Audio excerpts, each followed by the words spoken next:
بسم اللہ الرحمن الرحیم۔ السلام علیکم۔ سیرت النبی باب نمبر 25، قتل کی کوشش، پارٹ 1۔ قریش تو یہ کہہ کر چلے گئے۔ حضرت ابو طالب رضی اللہ تعالیٰ عنہ پریشان ہو گئے۔ وہ اپنی قوم کے غصے سے اچھی طرح واقف تھے۔ دوسری طرف وہ اس بات کو پسند نہیں کر سکتے تھے کہ کوئی بھی شخص حضور نبی کریم صلی اللہ علیہ وسلم کو رسوا کرنے کی کوشش کرے۔ اس لیے انہوں نے حضور نبی کریم صلی اللہ علیہ وسلم سے کہا، بھتیجے، تمہاری قوم کے لوگ میرے پاس آئے تھے۔ انہوں نے مجھ سے یہ کہا ہے، اس لیے اپنے اوپر اور مجھ پر رحم کرو اور مجھ پر ایسا بوجھ نہ ڈالو جس کو میں اٹھا نہ سکوں۔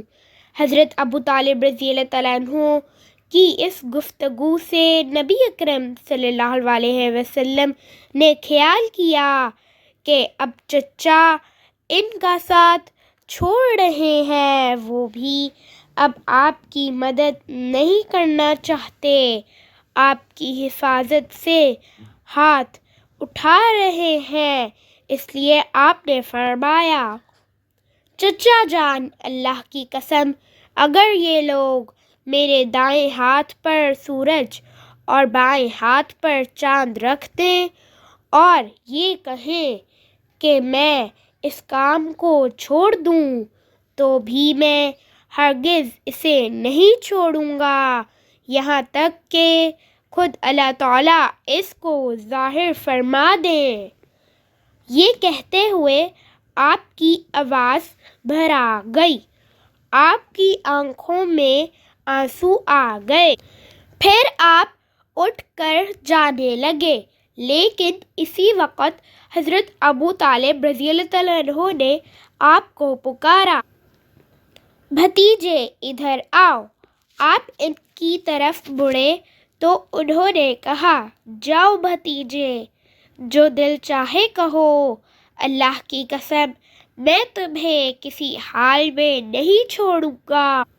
جب قریش کو اندازہ ہو گیا کہ حضرت ابو طالب رضی اللہ تعالیٰ عنہ آپ کا ساتھ چھوڑنے پر تیار نہیں ہے تو وہ عمارہ بن ولید کو ساتھ لے کر حضرت ابو طالب رضی اللہ تعالیٰ عنہ کے پاس آئے اور بولے، ابو طالب، یہ عمارہ بن ولید ہے، قریش کا سب سے زیادہ بہادر، طاقتور اور سب سے زیادہ حسین نوجوان ہے، تم اسے لے کر اپنا بیٹا بنا لو اور اس کے بدلے میں اپنے بھتیجے کو ہمارے حوالے کر دو، اس لیے کہ وہ تمہارے اور تمہارے باپ دادا کے دین کے خلاف جا رہا ہے، اس نے تمہاری قوم میں پھوٹ ڈال دی ہے اور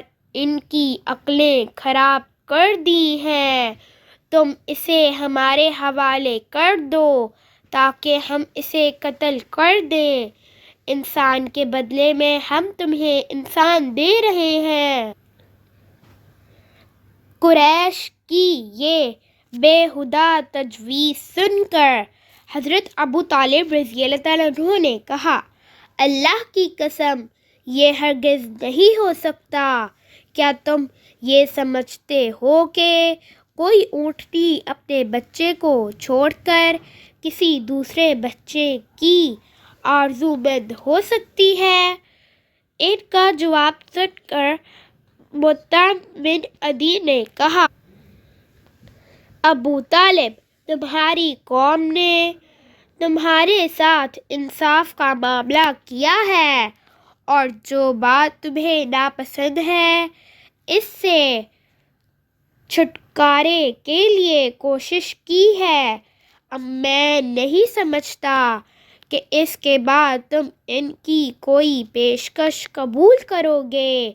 جواب میں حضرت ابو طالب رضی اللہ تعالیٰ عنہ بولے، اللہ کی قسم انہوں نے میرے ساتھ انصاف نہیں کیا، بلکہ تم سب نے مل کر مجھے رسوا کیا کرنے اور میرے خلاف گٹھ جوڑ کرنے کے لیے یہ سب کچھ کیا ہے۔ اس لیے اب جو تمہارے دل میں آئے کر لو۔ بعد میں یہ شخص یعنی عمارہ بن ولید حبشہ میں کفر کی حالت میں مرا۔ اس پر جادو کر دیا گیا تھا۔ اس کے بعد یہ وحشت زدہ ہو کر جنگلوں اور گھاٹیوں میں مارا پھرا کرتا تھا۔ اسی طرح دوسرا شخص مطعم بن عدی بھی کفر کی حالت میں مرا۔ Like, subscribe, share.